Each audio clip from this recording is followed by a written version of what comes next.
Hi friends, welcome to my YouTube channel science for railways. మనం RRB ALP and technicians 2018కి సంబంధించి previous year questions మనం మాట్లాడుకుంటూ ఉన్నాం. చాలా చక్కగా ప్రతి క్వశ్చన్ కూడా మనం తెలుసుకుంటూ ఉన్నాం. అయితే వాటితో పాటుగా ఆర్ఆర్బి ఏఎల్పి 2024కు సంబంధించి మోడల్ టెస్ట్ పేపర్ను కూడా మనం ఒకసారి సాల్వ్ చేసుకుందాం. బయట చాలా ప్లాట్ఫామ్స్లో మాక్ టెస్ట్లు మోడల్ పేపర్లు పెట్టారు. వాటికి సంబంధించి ప్యాటర్న్ ఎలా ఉంటుంది, ఈ 2024 ఎండింగ్ లేదా 2025 స్టార్టింగ్లో ఏఎల్పి ఎగ్జామ్స్ ప్రిలిమ్స్ మొదటిగా జరిగే అవకాశం ఉంది. మొట్టమొదటిగా జరిగే రైల్వే ఎగ్జామ్ ఇదే కాబట్టి ఆర్ఆర్బి ఏఎల్పికి సంబంధించి ఈ ఇయర్లో ట్రెండింగ్గా ఏ విధంగా క్వశ్చన్స్ని అడిగే అవకాశం ఉంది. ఎందుకంటే మనం మోడల్ పేపర్స్ని 2018లో అడిగిన వాటిని మనం సాల్వ్ చేసుకుంటూ వెళ్తున్నాం. క్వశ్చన్స్ అయితే మారవు, కానీ అడిగే విధానం మారిద్ది కదా. ఆ అడిగే విధానం ఎలా ఉంటుంది, ఇప్పటి రోజున క్వశ్చన్స్ మనం ఎలా సాల్వ్ చేయాలి, ఈ 2024లో అడిగే క్వశ్చన్స్ ఏ విధంగా మోడల్స్లో ఉంటాయి, డేటా సఫిషియన్సీగా మన క్వశ్చన్స్ బాగా అడుగుతూ ఉంటాడు, స్టేట్మెంట్ బేస్డ్గా మన క్వశ్చన్స్ అడుగుతూ ఉంటాడు. అలాంటి వాటిని మనం జనరల్ సైన్స్ కింద ఎలా సాల్వ్ చేసుకోవాలన్న విషయాన్ని మనం చూద్దాం. దీంట్లో నేను ఫిజిక్స్ క్వశ్చన్స్ని, కెమిస్ట్రీ క్వశ్చన్స్ని, బయాలజీ క్వశ్చన్స్ని మూడింటిని కంబైన్ చేశాను. టోటల్ 20 క్వశ్చన్స్ ఉంటాయి. ఇది మనకు ఒక మాక్ టెస్ట్ లాగా మనం ప్రిపేర్ అవుదాం. కాబట్టి నేను సాల్వ్ చేస్తూ ఉన్నప్పుడు నేను ఆన్సర్ చేయకముందే మీరు బిట్లుగా ఆన్సర్ చేయండి. కామెంట్ సెక్షన్లో 20కి మీకు ఎన్ని వచ్చినాయో మీ నేమ్ పెట్టి మార్క్స్ తెలియచేయండి. మీరు ఎంతవరకు ప్రిపేర్ అవుతున్నారో నాకు అర్థమైంది. ఇలా మనం మోడల్ టెస్ట్ పేపర్లు చేసుకుంటూ వెళ్దాం. ఇది ఒక ఈజీ లెవెల్ అనమాట. ఒక ఈజీ లెవెల్ పేపర్ మీకు వచ్చినప్పుడు మీరు సైన్స్లో ఎన్ని మార్కులు స్కోర్ చేయగలుగుతున్నారు అనేది మీకు ఇక్కడ క్లియర్గా అర్థమైపోయింది. మోస్ట్లీ ఇదే పేపర్ మనకు అక్కడ వచ్చింది. ఇదే వచ్చిందని చెప్పట్లేదు, మోస్ట్లీ ఎక్స్పెక్టెడ్ పేపర్ అంటే ఇలాగే ఉండిద్ది. దీన్ని మించి పేపర్ ఇంకెలాగా కూడా ఉండదు. కాబట్టి జనరల్ సైన్స్ ఇలాగే ఉండిద్ది అని మనం ఒక అంచనానికి రావచ్చు అనమాట. కాబట్టి ఎవరు ఆలస్యం చేయకుండా స్టార్టింగ్ నుంచి ఎండింగ్ వరకు వీడియోని స్కిప్ చేయకుండా ప్రతి క్వశ్చన్కి ఆన్సర్ చేసి కామెంట్ సెక్షన్స్లో మార్క్స్ తెలియచేయండి మీ నేమ్ పెట్టి, ఓకేనా. దీంతోపాటు ప్రీవియస్ ఇయర్ క్వశ్చన్స్ కూడా నేను అప్లోడ్ చేస్తూ ఉంటాను. ఇంకొన్ని రోజులే ఉన్నాయి, ఇంకా 20th ఆగస్టు అలా కొన్ని రోజులు ఉన్నాయి. వాటిని కూడా మీకు క్లియర్గా అప్లోడ్ చేసి ఇలా మన మోడల్ పేపర్ని ఏఎల్పి, అదేవిధంగా టెక్నీషియన్, జేఈ, ఎన్టీపీసీ ఇలా అన్నిట్లో అడిగిన వాటికి మోడల్ పేపర్లను తయారు చేసుకుంటూ వెళ్దాం. మోస్ట్లీ వీటి ఆధారంగా మనం క్వశ్చన్స్ని తయారు చేద్దాం. క్వశ్చన్స్ వెనకాల ఎంతో కాన్సెప్ట్ కూడా నేను మాట్లాడుతూ ఉంటాను, ఓకేనా. కాబట్టి పెన్ పేపర్ తీసుకొని రెడీగా ఉండండి. మన క్వశ్చన్స్లోకి వెళ్దాం. Starting with our first question, ఓకేనా. జాగ్రత్తగా ఆన్సర్ చేయాలి. ఎవరైతే ఉన్నారో వాళ్ళు పాస్ చేసుకొని మీరు ఆన్సర్ చేయండి. చూడండి, which plant tissue is responsible for the transportation of water and minerals from the soil to the stems and leaves అనమాట. మనకు తెలుసు, ఇది మనం ఎర్త్ అనుకుంటే లోపలికి మనకి ఏముంటాయి, రూట్స్ ఉంటాయి అన్నమాట. పైకి ఏముండిద్ది, ఇలా స్టెమ్స్ ఉంటాయి అన్నమాట. వాటికి లీవ్స్ ఉంటాయి. వీటిని ఏమో స్టెమ్ అంటారు, వీటిని ఏమో లీవ్స్ అంటారు. అయితే రూట్స్ ఏం చేస్తాయి అంటే భూమిలో ఉన్న వాటర్ని తీసుకుంటాయి అన్నమాట. అయితే ఈ వాటరు రూట్స్ ద్వారా ట్రాన్స్ఫర్ ఎక్కడికి వెళ్ళాలి, స్టెమ్కి వెళ్ళాలి, లీవ్స్కి వెళ్ళాలి. అంటే మొక్కలోని అన్ని భాగాలకి వాటర్ని ట్రాన్స్పోర్ట్ చేసే టిష్యూని ఏమంటారంటే ఇదిగోండి జైలం టిష్యూ అంటారు. జైలము మనకి వాటర్ని తీసుకెళ్ళిద్ది, కొన్ని న్యూట్రియంట్స్ని కూడా తీసుకెళ్ళిద్ది అనమాట. సో వాటర్ అండ్ మినరల్స్, అది మినరల్స్ అని ఇచ్చాడు, ఓకేనా. వాటర్ అండ్ మినరల్స్ని తీసుకెళ్లే టిష్యూ ఏంటి, జైలం టిష్యూ అనమాట. ఫ్లోయం టిష్యూ కూడా కొన్ని న్యూట్రియంట్స్ని అదేవిధంగానే మినరల్స్ని తీసుకెళ్ళిద్ది. ముఖ్యంగా చెప్పాలంటే ఫుడ్ అనమాట. ఫుడ్ని తీసుకెళ్లే టిష్యూ ఏంటి అంటే మనం ఫ్లోయంని చెప్పాలి. అదేవిధంగా వాటర్ని తీసుకెళ్లే టిష్యూ ఏంటంటే మనం జైలంని చెప్పాలి. గుర్తుపెట్టుకోండి, ఓకేనా. ఇది మనకి టిష్యూస్ అనే టాపిక్ నుంచి వచ్చింది. మన ఆన్సర్ ఏంటయ్యా అంటే ఫ్లోయం అనమాట. ద ఫస్ట్ క్వశ్చన్కి ఆప్షన్ ఏ ఆప్షన్ రైట్ అంటే second option is the right answer. గుర్తుపెట్టుకోండి. ఎక్స్ట్రా ఇన్ఫర్మేషన్ కూడా చెబుతూ ఉంటాను, చాలా జాగ్రత్తగా క్వశ్చన్ ఫాలో అవుతుంది. ఇది మనకి టిష్యూస్ నుంచి అడిగాడు, ప్లాంట్స్ అనమాట. ప్లాంట్స్ టిష్యూస్ నుంచి అడిగిన question. Coming to our next question, second question, what is the study of production of and propagation of sound waves. Propagation of sound వేవ్స్ని ఏమని పిలవాలి అన్నాడు. ఏమని పిలవాలి అంటే ఇదిగోండి, దీని ఆన్సర్ ఏంటయ్యా అంటే ఎకోస్టిక్స్ అనమాట. ఎకోస్టిక్స్ స్టడీ ఆఫ్ సౌండ్ కానీ study of propagation of sound అంటే సౌండ్ ట్రావెల్ అవుతూ ఉండేది కదా, సౌండ్ ట్రావెల్ అవుతూ ఉండేది కదా, ఆ ట్రావెలింగ్ ఆఫ్ సౌండ్ని స్టడీ చేయడం ఏమంటారు, ఎకోస్టిక్స్ అని మాట్లాడుతూ ఉంటారు. మరి ఆప్టిక్స్ అంటే దేని గురించి అంటే లైట్ గురించి, స్టడీ ఆఫ్ లైట్. ఓకేనా. ఆస్ట్రోఫిజిక్స్ అంటే దేని గురించి అంటే కాస్మాస్ అనమాట. స్పేస్ ఉండేది కదా, స్పేస్లో విషయాల గురించి మాట్లాడడానికి ఆస్ట్రోఫిజిక్స్ అంటారు. అందుకే జ్యోతిష్యం చెప్పే వాళ్ళని కూడా ఏమని పిలుస్తారు, ఆస్ట్రాలజిస్ట్. జ్యోతిష్యాన్ని కూడా ఆస్ట్రాలజీ, జ్యోతిష్య శాస్త్రం. వాళ్ళు కూడా దేని ఆధారంగా చేసుకుంటారు, ప్లానెట్స్ని ఆధారంగా చేసుకుని చెబుతారు కాబట్టి జ్యోతిష్య శాస్త్రం అనమాట. So our answer is acoustics. గుర్తుపెట్టుకోండి, acoustics our answer. Propagation of sound waves, ఇది మనకి సౌండ్ అనే కాన్సెప్ట్ నుంచి వచ్చింది. ఓకేనా. ఎయిర్లో సౌండ్ స్పీడ్ ఎంత 344 మీటర్ పర్ సెకండ్. ఓకేనా. ఒక పర్ఫెక్ట్ ఎకో వినాలనుకోండి, మనకి కొండకి మధ్య ఎంత డిస్టెన్స్ ఉండాలి, 17.2 మీటర్స్ డిస్టెన్స్ ఉండాలి. ఒక పర్ఫెక్ట్ ఎకో మన చెవికి బాగా వినపడాలంటే టైం ఎంత ఉండాలి, 0.1 సెకండ్ లేదా 1/10వ సెకండ్. ఇంత డిస్టెన్స్ ఉండి ఇంత టైము మన చెవిలో అది ఉంటేనే మనకి పర్ఫెక్ట్గా ఎకో వినపడిద్ది. ఎయిర్లో స్పీడ్ ఎంత 344 మీటర్ పర్ సెకండ్. గుర్తుపెట్టుకోండి. ఓకేనా. దీనికి answer 4th option. Coming to our next question, which of the following chemical element with atomic number 10? Atomic number దేంతో సూచిస్తారు, జెడ్తో. అటామిక్ నెంబర్ 10 కలిగిన ఎలిమెంట్ ఏంటి అన్నాడు. ఏంటయ్యా అంటే నియాన్ అనమాట. నియాన్ 1s2 2s2 2p6 దీని కాన్ఫిగరేషన్. ఇది ఒక నోబెల్ గ్యాస్ అనమాట, ఇది ఒక నోబెల్ గ్యాస్ నియాన్. నియాన్ బాగా గుర్తుపెట్టుకోండి, నోబెల్ గ్యాస్. ఎగ్జామ్స్లో అడుగుతూ ఉంటాడు, నియాన్ గ్యాస్ ఒక కలర్ ఏంటి అని అడుగుతూ ఉంటాడు. కలర్ చాలా చోట్ల ఎయిర్పోర్ట్స్లో కానీ బొగ్గుగనుల్లో కూడా నియాన్ గ్యాస్ను వాడుతూ ఉంటారు. దాని కలర్ ఏంటయ్యా అంటే రెడ్డిష్ ఆరెంజ్ కలర్ వస్తూ ఉండిద్ది. కొన్ని బల్బ్స్ రెడ్డిష్ ఆరెంజ్ కలర్ వచ్చినాయి అంటే అది నియాన్ గ్యాస్తో నింపబడినట్టు అనమాట. Neon is a Nobel gas.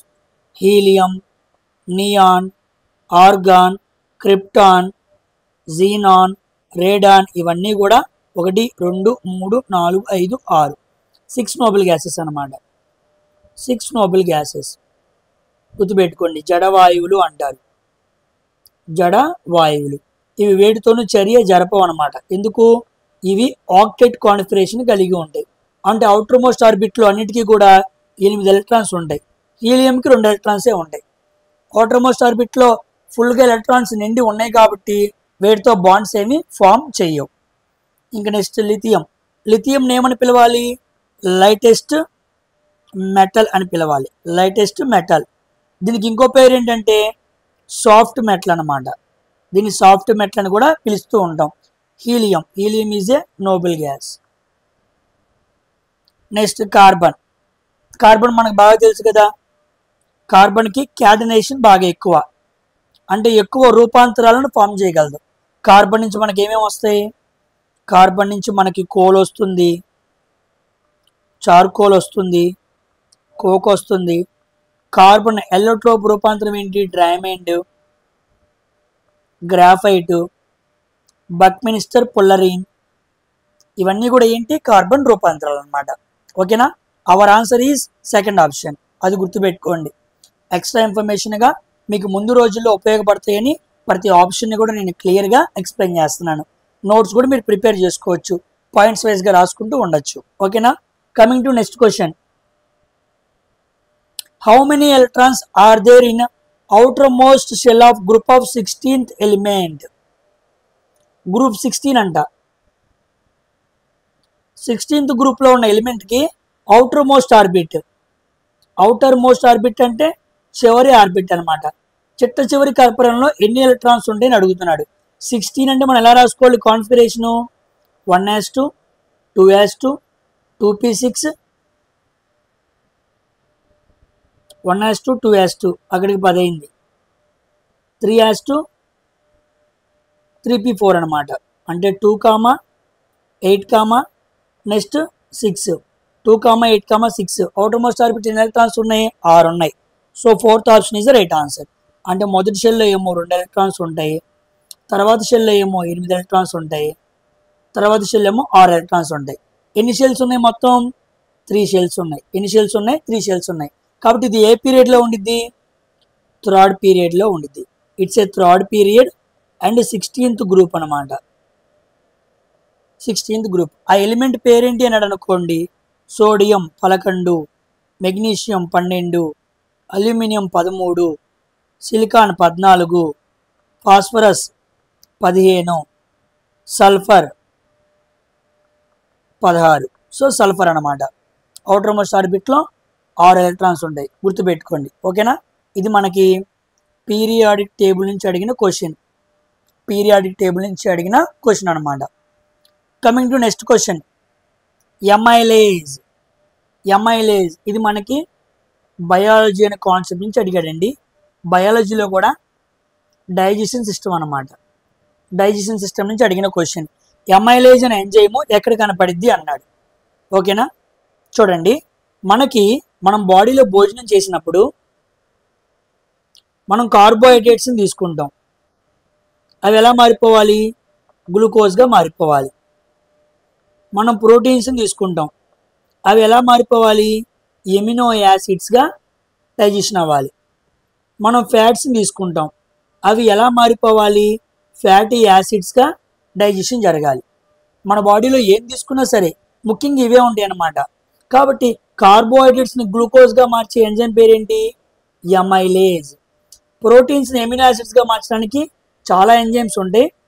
ముఖ్యంగా స్టార్ట్ అయ్యేది పెప్సిన్ అనమాట.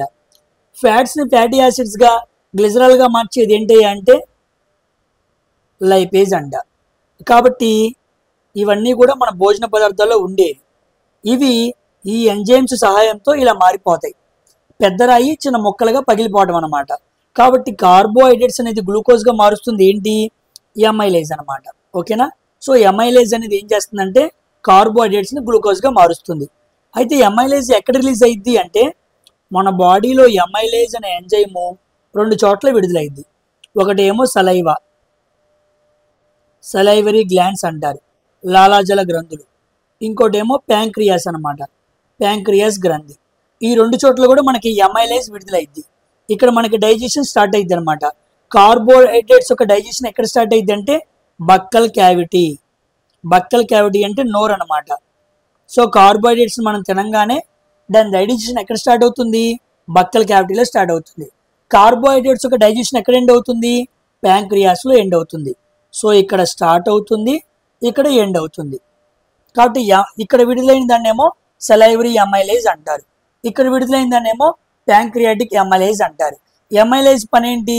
కార్బోహైడ్రేట్స్ని గ్లూకోజ్గా మార్చడం. So amylase can be found in ఎక్కడంటే సలైవా. స్టమక్ కాదు, లివర్ కాదు, గాల్ బ్లాడర్ కాదు, సలైవా. గుర్తుపెట్టుకోండి. ఓకేనా? ఈ ఇన్ఫర్మేషన్ కూడా చాలా ఇంపార్టెంట్. ఓకేనా? ఇవి ఇలా మారిపోతూ ఉంటాయి అని గుర్తుపెట్టుకోండి. నెక్స్ట్ ఒక ఎగ్జామ్లో అడిగాడు, ఎంజైమ్ ఈజ్ డాష్ అంటాడు. Enzyme is dash. Enzyme is also protein అనమాట. ఎంజైమ్ వాళ్ళ నాన్న పేరు ప్రోటీన్. ప్రోటీన్ వాళ్ళ నాన్న పేరు ఎవరో తెలుసా? ఎమినో యాసిడ్స్ అనమాట. ఎమినో యాసిడ్స్ అంటే ఎంజైమ్స్ ప్రోటీన్స్ ఏవో కాదు, అవి రెండు ఒకటే. Enzymes are nothing but proteins. Those are came from amino acids అనమాట. కాబట్టి ఎంజైమ్స్ వాళ్ళ నాన్న ప్రోటీన్ అని, ప్రోటీన్ వాళ్ళ నాన్న ఎమినో యాసిడ్స్ అని మనం చదువుకోవడానికి వీలుగా మాట్లాడుకుంటూ ఉంటాం. అర్థమైందా? Coming to our next question. చూడండి, the inner most part of flower. Reproduction నుంచి ఎన్నోసార్లు అడుగుతున్నాడని చెప్పాను. మనం చూస్తున్న మోడల్ టెస్ట్ పేపర్లో కూడా రీప్రొడక్షన్ నుంచి అడిగాడు. అది కూడా రీప్రొడక్షన్ ఇన్ ఫ్లవరింగ్ ప్లాంట్స్ అనమాట. చూడండి, the inner most part of flower ఏంటి అంటే ఇదిగోండి, ఇలా మనం చూసామనుకోండి, ఇది ఇన్నర్ మోస్ట్ పార్ట్ అనమాట. ఇన్నర్ మోస్ట్ పార్ట్ అంటే ఏముంటాయి? ఓవరీస్ ఉంటాయి. ఓవరీస్ అనేది ఏంటి? Female reproductive part. Female reproductive part ఏంటి? పిస్టిల్ అనమాట. పిస్టిల్ లేదా కార్పెల్ అంటారు. కాబట్టి ఒక ఫ్లవర్లో ఇన్నర్ మోస్ట్ మధ్యలో లోపల ఉండేది ఏంటి అంటే పిస్టిల్ అన్నమాట. ఇది ఫీమేల్ రీప్రొడక్టివ్ పార్ట్. ఓకేనా. మరి స్టేమిన్ అంటే ఏంటి? దాని పేరు మేల్ రీప్రొడక్టివ్ పార్ట్. పెటల్స్ ఎందుకు? పొలినేటర్స్ అంటారు. తేనె పీల్చుకోవడానికి తేనెటీగలు ఏమైనా వస్తాయి కదా, వాటిని అట్రాక్ట్ చేయడానికి కలర్ఫుల్గా ఉండే రేకులు ఉంటాయి కదా, రెప్పలు అంటారు. గులాబీ రేఖలు, గులాబీ రెప్పలు అంటారు కదా, అవన్నమాట. సెపల్స్ అంటే ఏంటి? అవి గ్రీన్ కలర్లో ఉంటాయి. అదే బేస్ అన్నమాట ఫ్లవర్కి. ఓకేనా. సో రీప్రొడక్షన్ నుంచి అడిగిన క్వశ్చన్ చాలా important. Coming to next question. ఇదిగోండి మళ్ళా బయాలజీలో డైజెషన్ సిస్టమ్ నుంచి మరొక క్వశ్చన్ వచ్చింది. In humans the digestion of carbohydrates like starch begins in which of the following parts. మనం కార్బోహైడ్రేట్స్ని తీసుకుంటాం కదా, కార్బోహైడ్రేట్స్ తెలుగులో ఏమంటారు? పిండి పదార్థాలు అంటారు. ఇవి ఎలా మారిపోతాయి? గ్లూకోజ్గా మారిపోతాయి. ఎవరి సమక్షంలో?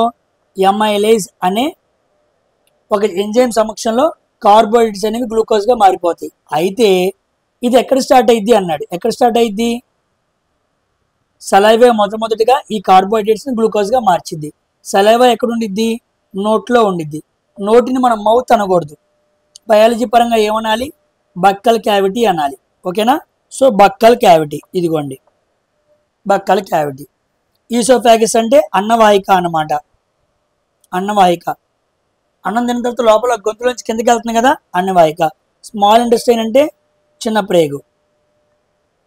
రెక్టమ్ అంటే మనకి వేస్ట్ మెటీరియల్ బయటకు వెళ్ళిద్ది కదా, ఇదిగోండి రెక్టమ్. రెక్టమ్ కింద యానస్ ఉండిద్ది అనమాట. రెక్టమ్ అనేది పెద్ద పేగులో భాగం. లార్జ్ ఇంటెస్టైన్లో భాగమే రెక్టము. అక్కడి నుంచి యానస్ అనమాట. బహిర్భూమిలోకి మనం తిన్న మ్యాటర్ ఫీకల్ మ్యాటర్గా బయటకు వెళ్ళిపోతూ ఉండిద్ది. ఓకేనా. సో బక్కల్ క్యావిటీ అనేది మన ఆన్సర్, అది గుర్తుపెట్టుకోండి. Coming to our next question. Which of the following is not a neutral oxide? Very very important అండి. ఆక్సైడ్స్ మీద బాగా క్వశ్చన్స్ వేస్తూ ఉన్నారు. చూడండి, ఆక్సైడ్స్లో రకాలు ఉంటాయి. మెటాలిక్ ఆక్సైడ్స్, ఇవన్నీ కూడా బేసిక్ నేచర్ కలిగి ఉంటాయి అన్నమాట. నాన్ మెటాలిక్ ఆక్సైడ్స్, ఇవన్నీ కూడా ఎసిడిక్ నేచర్ కలిగి ఉంటాయి అన్నమాట. నెక్స్ట్ యాంఫోటెరిక్ ఆక్సైడ్స్, ఇవి ఎసిడిక్ నేచర్ కలిగి ఉంటాయి, at the same time basic nature కూడా కలిగి ఉంటాయి. ఇక చివరిగా చాలా ఇంపార్టెంట్ ఇది, న్యూట్రల్ ఆక్సైడ్స్. ఇవి ఎసిడిక్ నేచరు కలిగి ఉండవు, అదేవిధంగా బేసిక్ నేచరు కూడా కలిగి ఉండవు అన్నమాట. దీనికేమో ఎసిడిక్ నేచర్ ఉండిద్ది, బేసిక్ నేచర్ ఉండిద్ది. కానీ వీటికి ఎసిడిక్ నేచరు ఉండదు, బేసిక్ నేచరు ఉండదు. అదే న్యూట్రల్ ఆక్సైడ్స్ అంటే ఎగ్జాంపుల్ ఇక్కడ ఏమన్నాడు? నాట్ న్యూట్రల్ ఆక్సైడ్ అన్నాడు. అంటే దీంట్లో 3 న్యూట్రల్ ఆక్సైడ్స్ ఉన్నాయి, ఒక న్యూట్రల్ ఆక్సైడ్ లేదు. ఇదిగోండి, ఇదేంటి? సోడియం కదా. సోడియం అంటే మెటల్ కదా.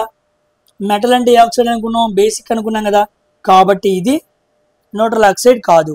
మిగతావన్నీ కూడా ఏంటి? న్యూట్రల్ ఆక్సైడ్ అనమాట. ఇదిగోండి,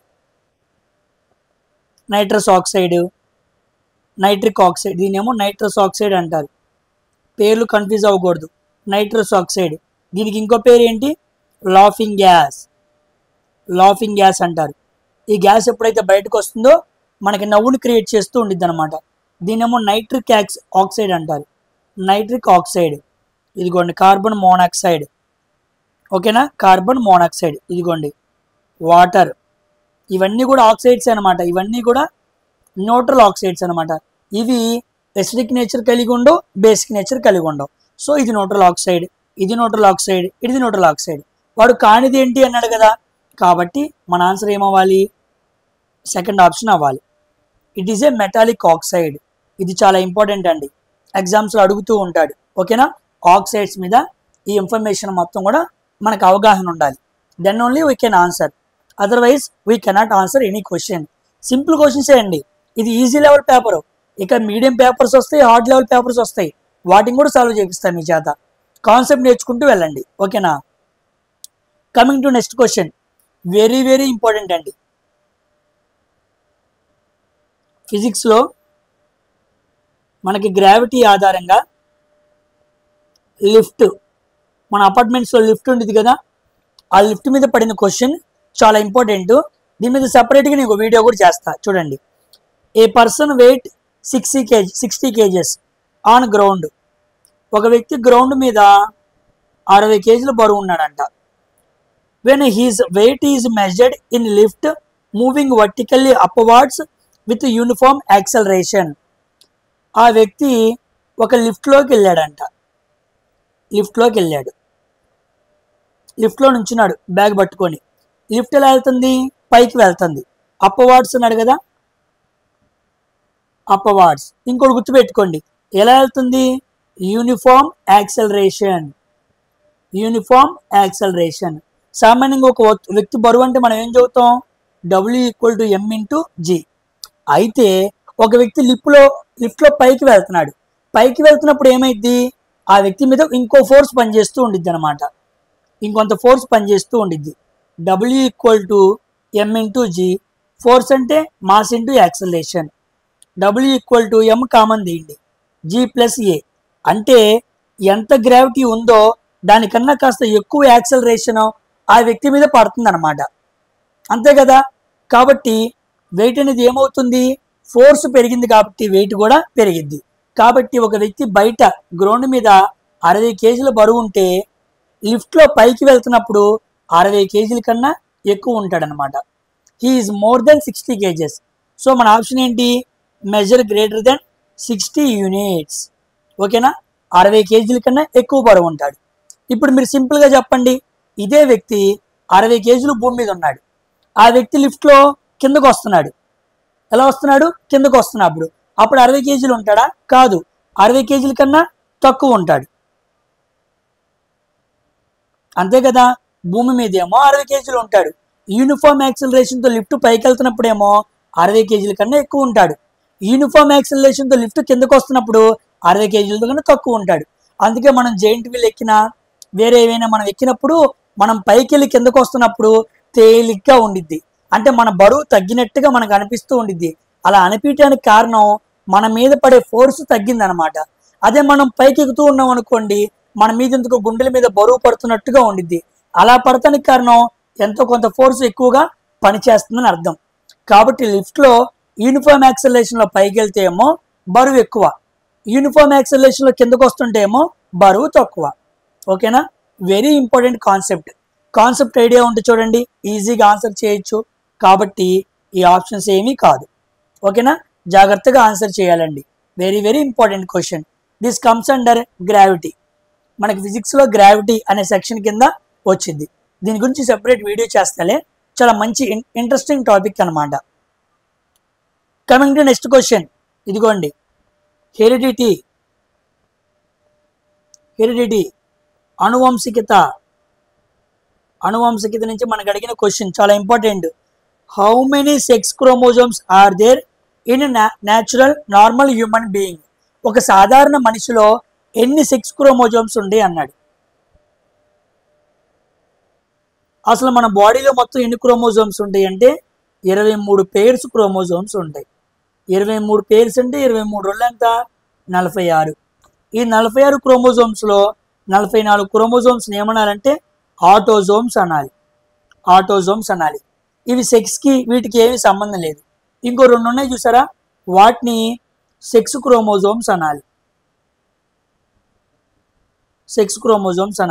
కాబట్టి మన ఆన్సర్ ఏంటి? 2 అనమాట. ఎన్ని సెక్స్ క్రోమోజోమ్స్ ఉన్నాయి అన్నాడు కదా, ఆన్సర్ 2.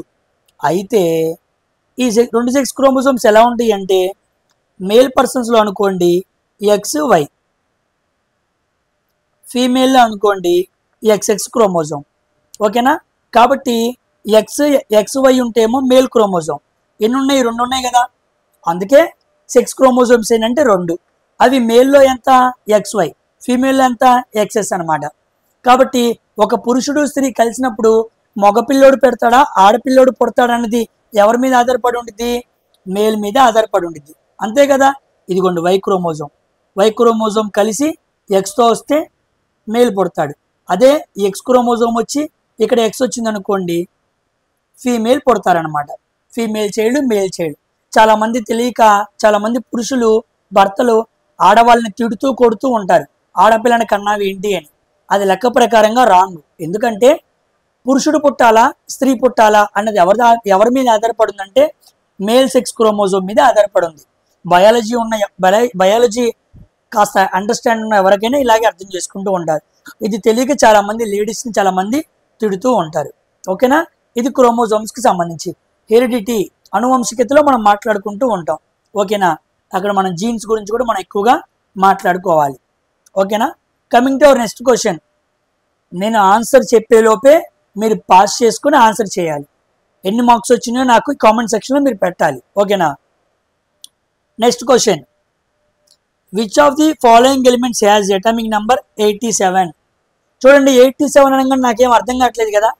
అప్పుడు నేను ఏం తీసుకోవాలనుకున్నాను? హీలియము, నియాను, ఆర్గాను, క్రిప్టాను, జీనాను, రేడాన్ తీసుకుంటా. హీలియం అంటే 2, 10, 18, 36, 54, 86. రేడాన్ ఏంటి? 86. రేడాన్ దాటంగా ఫస్ట్ వచ్చేది ఏంటి? ఫ్రాన్షియమే కదా. ఫ్రాన్షియం సింపుల్గా పెట్టేస్తాను. అంటే ఇది ఫస్ట్ గ్రూప్ అనమాట. 1A గ్రూప్లో ఉన్న elements hydrogen, lithium, sodium, potassium, సీజియము, రుబీడియము, ఫ్రాన్షియము, ఇలా ఉంటాయి అన్నమాట. వీటిని ఆల్కలీ మెటల్స్ అంటారు. ఈ లాస్ట్లో ఉంది చూసారా ఫ్రాన్షియం, దాని అటామిక్ నెంబర్ అంతే 87. ఈ మొదట్లో ఉన్న ప్రతిదానికి వ్యాలెన్సీ ఎంత ఉండిద్ది?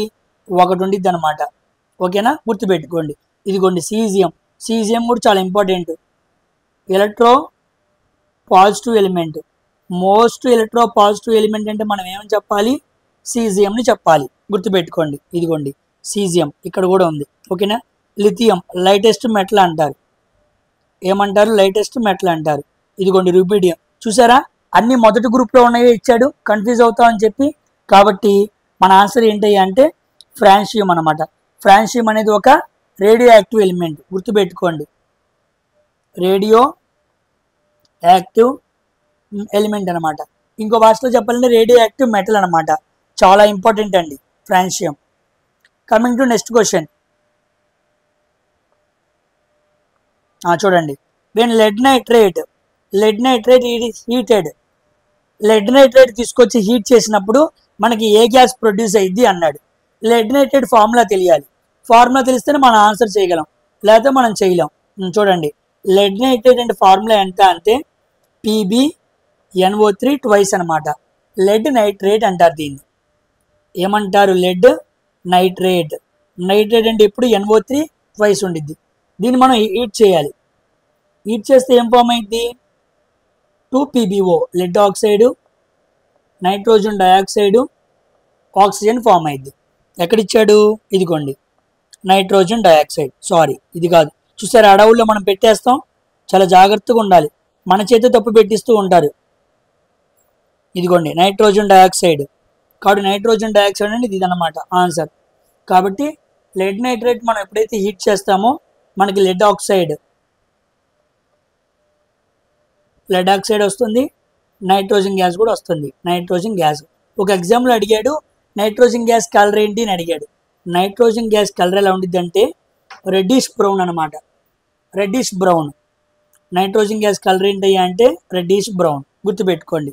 ఓకేనా, కార్బన్ డైఆక్సైడ్ కలర్ ఏంటయ్యా అంటే it's a colourless gas. Colourless gas గుర్తుపెట్టుకోండి. ఓకేనా, సో లెడ్ నైట్రేట్ మనం వెయిట్ చేస్తే మనకి నైట్రోజన్ డయాక్సైడ్ వస్తుంది అనేది గుర్తుపెట్టుకోండి. బ్యాలెన్సింగ్ చేస్తే మనకి క్లియర్గా ఈక్వేషన్ కూడా వస్తుంది.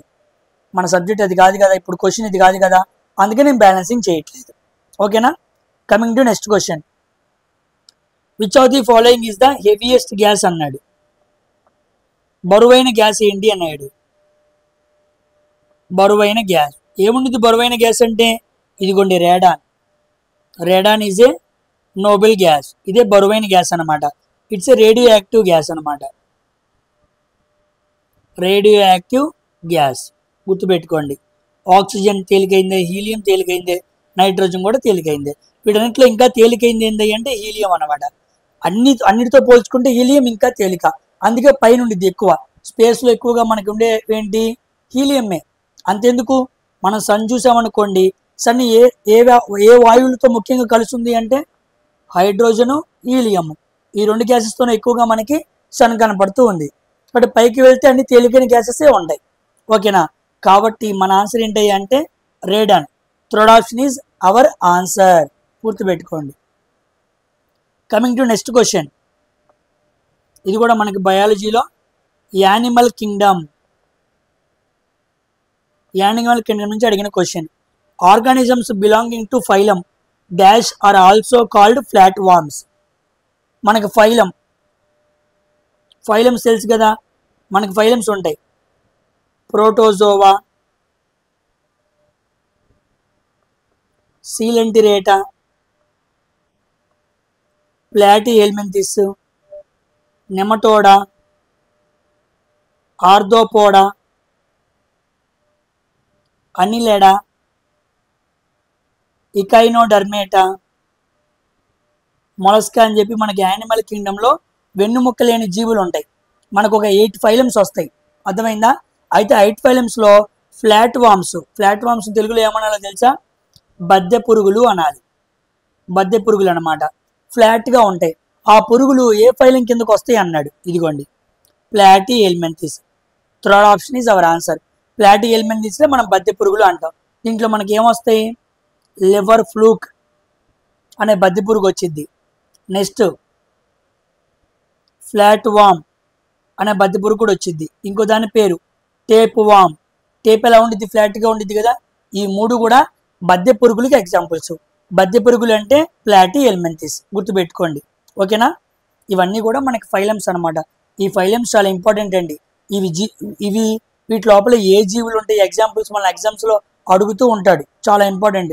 యానిమల్ కింగ్డమ్ గురించి బిట్ పెడితే ఈ సెక్షన్లోనే పడటానికి ఎక్కువ అవకాశం ఉంది. గుర్తుపెట్టుకోండి.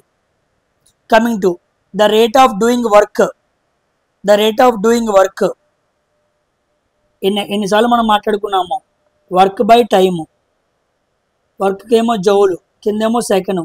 జౌలు పర్ సెకండ్ అంటే వాట్ అనమాట. ఓకేనా? దాన్ని మనం ఏమంటాం? పవర్ అంటాం. So rate of doing work అంటే ఏంటి? Power. Fourth option is right answer. ఎనర్జీకి మన యూనిట్స్ తెలుసు. ఎనర్జీకి యూనిట్స్ ఏంటి? జౌల్స్. ఫోర్స్కి యూనిట్స్ తెలుసు. ఏంటి? న్యూటన్స్. మరి ఇంపల్స్కి యూనిట్స్ ఏంటి? చాలామందికి తెలీదు.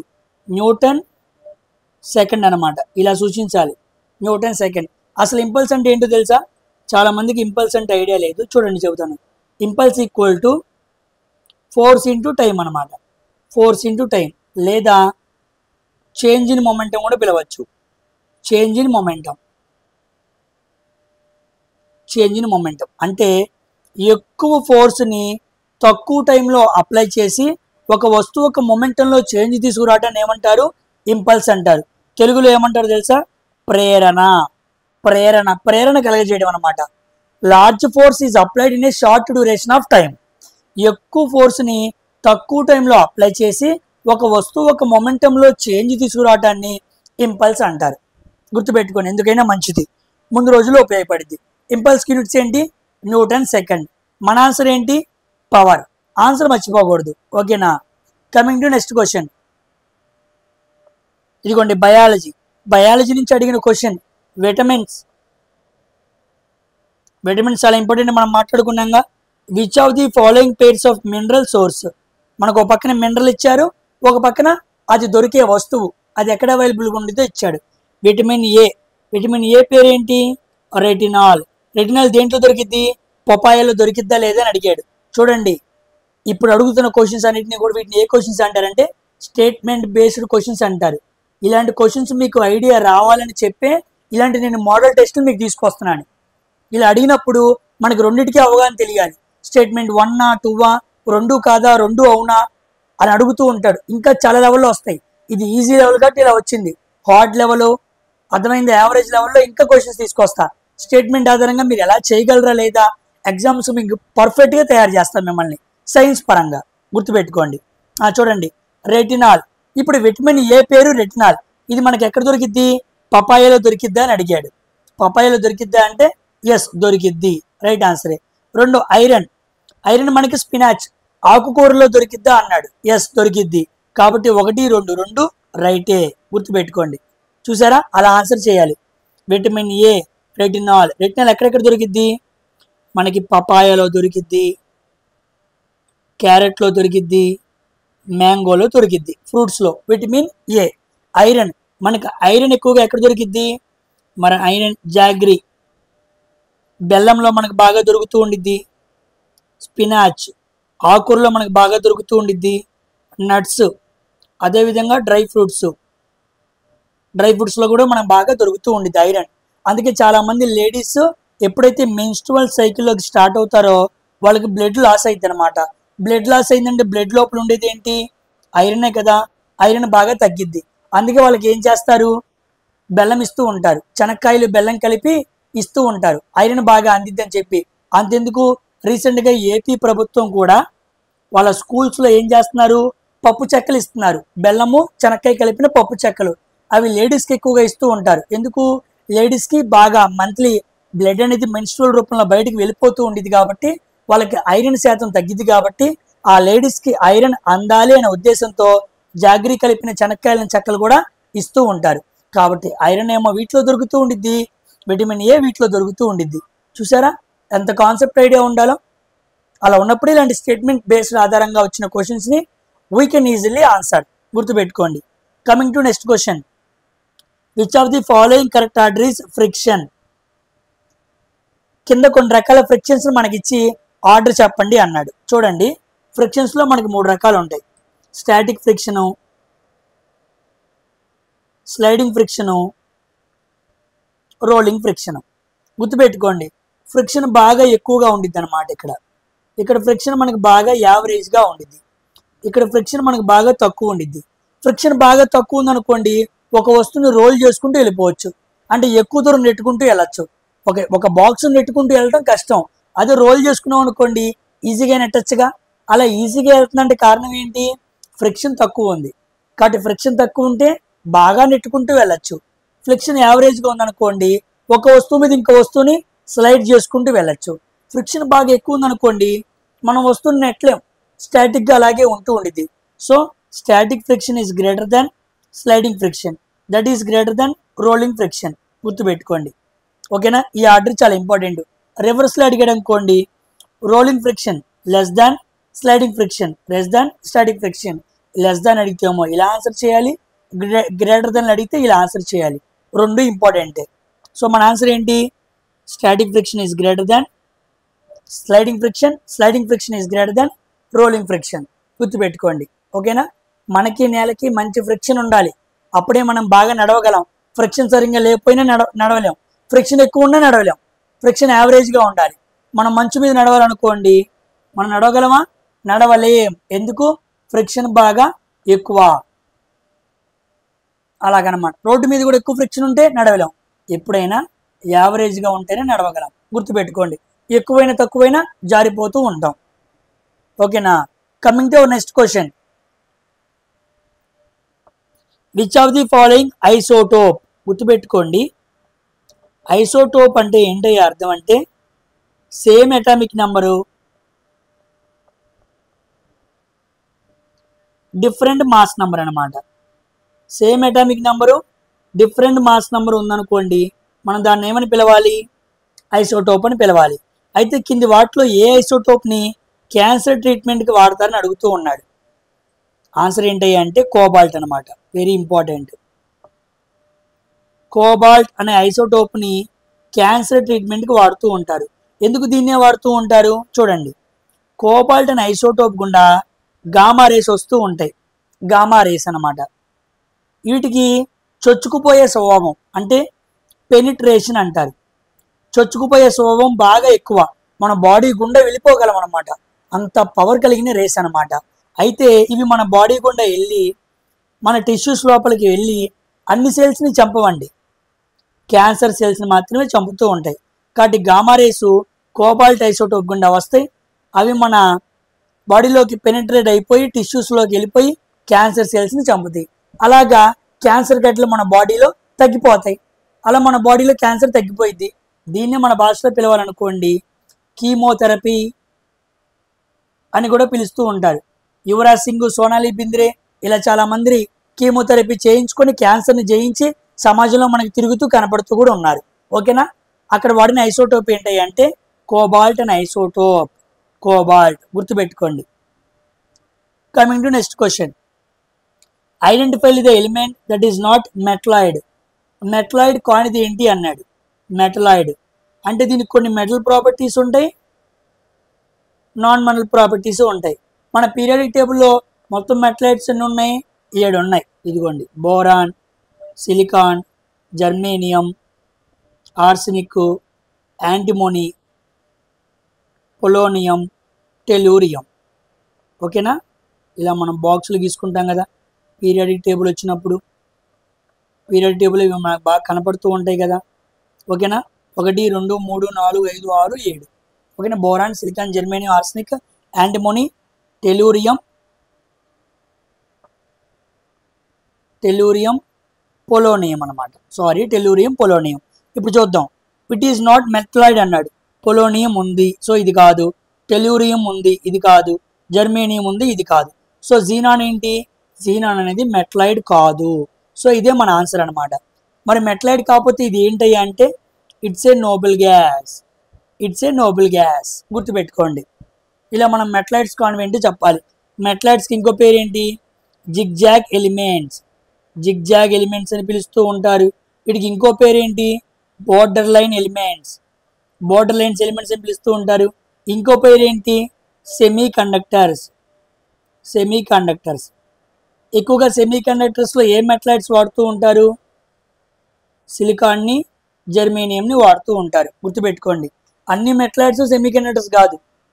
మెటలాయిడ్స్లో కొన్నిటి మాత్రమే, అనగా సిలికాన్, జర్మేనియం మాత్రమే సెమీ కండక్టర్స్గా వాడుతూ ఉంటారు. ఓకేనా. Coming to next question. Angiosperms are divided into dash groups on the basis of number of కాట్లిడన్స్. మనకి ప్లాంట్ కింగ్డమ్ని మనం డివైడ్ చేసుకున్నప్పుడు పుష్పించని మొక్కలు ఉంటాయి. ఇవి ఏమో పుష్పించే మొక్కలు. ఈ పుష్పించే మొక్కలు 2 రకాలు. యాంజియోస్పర్మ్స్ అంటారు. ఇంకోటి ఏమో జిమ్నోస్పర్మ్స్ అంటారు. జిమ్నోస్పర్మ్స్లో అంటే సీడ్ ఉండిద్ది, కానీ అది బయట వైపు ఉండిద్ది. యాంజియోస్పర్మ్స్లో కూడా సీడ్ ఉండిద్ది, కానీ అది లోపల వైపు ఉండిద్ది. ఓకేనా. అయితే మళ్ళీ యాంజియోస్పర్మ్స్ 2 రకాలు. మోనోకాట్ అంటారు. అంటే ఆ విత్తనం ఒక గింజే కలిగి ఉండిద్ది. ఒక గింజే కలిగి ఉండిద్ది. డైకాట్ అంటారు. అంటే ఇది 2 గింజలు కలిగి ఉండిద్ది. అంటే ప్లాంట్ కింగ్డమ్ని పుష్పించిన మొక్కలు, పుష్పించే మొక్కలు, క్రిప్టోగ్రామ్స్, ఫెనిరోగ్రామ్స్ అనే 2 భాగాలు చేసుకోవాలి. మళ్ళీ ఇవి 2 భాగాలు. Angiosperms, gymnosperms. నేకెడ్ సీడ్, గింజ బయట ఉండిద్ది. నెక్స్ట్ యాంజియోస్పర్మ్స్, గింజ లోపల ఉండిద్ది. ఈ సీడ్స్లో 2 రకాలు, మోనోకాట్, డైకాట్. అయితే యాంజియోస్పర్మ్స్ని ఎలా డివైడ్ చేశారయ్యా అంటే ఇదిగోండి, angiosperms are divided into dash groups. 2 గ్రూప్స్గా చేశారు. దేని ఆధారంగా? కాట్లిడన్స్ ఆధారంగా. ఎన్ని కాట్లిడన్స్? 2 అన్నమాట. చూసారా. అంత కాన్సెప్ట్ ఐడియా ఉంటేనే ఇలాంటి క్వశ్చన్స్ని ఆన్సర్ చేయగలం. సో యాంజియోస్పర్మ్స్ అనే వాటిని 2 గ్రూప్స్గా చేశారు. అలా చేయడానికి గల కారణం ఏంటి? మోనోకాటు, డైకాటు. ఏకగింజ, ద్విగింజ. 1 గింజ, 2 గింజలు అంటారు. మోనోకాట్ ప్లాంట్స్కి ఎగ్జాంపుల్స్ ఏంటి? చూడండి, చెబుతాను. Wheat, barley, rice, maize, corn, onion, garlic, ginger, banana, bamboo, బార్లే. ఇవన్నీ మొక్కలు ఉంటాయి కదా.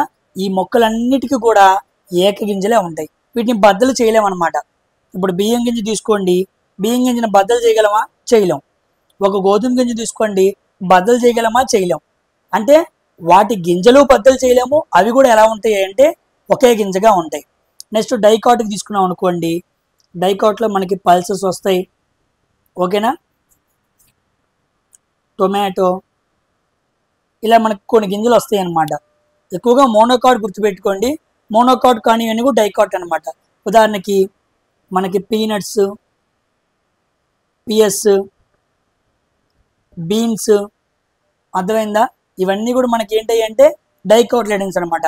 బద్దలు చేయగలం. ఒక బఠానీ గింజని బద్దలు చేయగలం, ఒక కంది గింజని బద్దలు చేయగలం. అలాగా బద్దలు చేయగలిగిన ఉంటే అవి డైకాట్ అనమాట. అంటే ఆ మొక్కల్లో కూడా గింజలు 2 భాగాలుగా ఉంటాయి.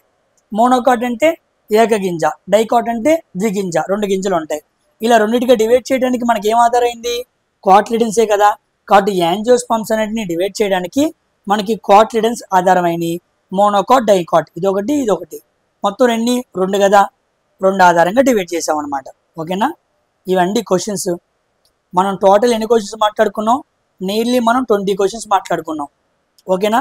ఈ 20 క్వశ్చన్స్లో మనకి ఫిజిక్స్ నుంచి అడిగిన క్వశ్చన్స్ ఉన్నాయి, కెమిస్ట్రీ నుంచి అడిగిన క్వశ్చన్స్ ఉన్నాయి, బయాలజీ నుంచి అడిగిన క్వశ్చన్స్ ఉన్నాయి. ఈ మూడింటిని ప్యారల్గా చదివితేనే మనం ఆన్సర్ చేయగలం. కాబట్టి ఆర్ఆర్బి ఏఎల్పి 2024 సంబంధించి మనం మోడల్ పేపర్ 1 మాట్లాడుకున్నాం. అది కూడా లెవెల్ ఏంటి? ఈజీ లెవెల్ అనమాట. ముందు రోజుల్లో మోడరేట్ లెవెల్, హార్డ్ లెవెల్ పేపర్లు కూడా మాట్లాడుకున్నాం. ఇలాగే మనం ఏఎల్పి, అదేవిధంగా ఆర్పిఎఫ్, అదేవిధంగా జేఈ, అదేవిధంగా ఎన్టీపీసీ, అదేవిధంగా గ్రూప్ డి అన్నిటినీ మాట్లాడుకున్నాం. అన్ని ఎగ్జామ్స్లో అడిగిన క్వశ్చన్స్ని కూడా ఇలా మోడల్ పేపర్గా తీసుకొచ్చి హెవీ కాన్సెప్ట్ని వెనకాల మీకు డిస్కస్ చేసుకుంటూ వెళ్తాం. ఓకేనా? కాబట్టి ఎవరికి ఎన్ని మార్క్స్ వచ్చినాయో కామెంట్ సెక్షన్లో కామెంట్ చేయండి. ఓకేనా? మరొక వీడియోతో మరొకసారి కలుద్దాం.